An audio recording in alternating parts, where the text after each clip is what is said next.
The United States is in the middle of a resurgent national conversation about the ethics and legality of torture, thanks primarily to President Donald Trump's choice of Gina Haspel, the current acting director of the Central Intelligence Agency, who oversaw the torture of detainees at a black site prison in Thailand, to head the agency. Among the questions that come up as part of one of America's most enduring post-9/11 debates, does torture work? What are the long-term consequences? And at what point does torture compromise the country's morale? Standing, these are important questions worthy of consideration, especially in light of Haspel's pledge not to restart the CIA's enhanced interrogation programs during her May 9 testimony before the Senate Intelligence Committee. And a few days later, an Army Green Beret-turned-UFC fighter offered up his little contribution to this moment of reflection: "We did this yesterday for almost 45 minutes. The average pour was anywhere from 10 to 60 seconds. You can try to hold your breath, but the water pools at the back of your sinuses running down your eyes and nose. Plain and simple, it's not torture. Just trying to show people what this is.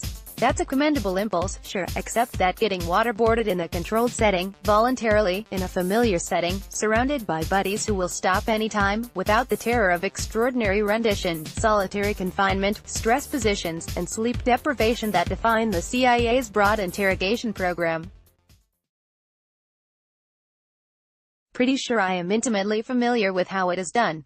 I promise keeping your hands willingly out of the equation is much more difficult. Do in a basement, with little sleep, with crap food, it's still just water in the face from a bucket, on a slope. https://t.co/Zekgenopod, Tim Kennedy, at Tim Kennedy, May 12, 2018. I guess whatever Kennedy's doing in his backyard with his pals, well, that's objectively not the same as what we are talking about, regardless of the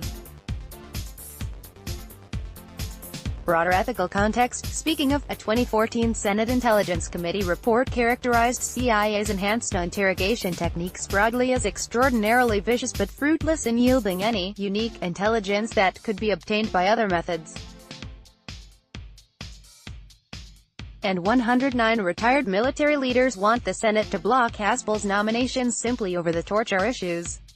So there's that. I am 100% in favor of other forms of waterboarding, though. Watch next.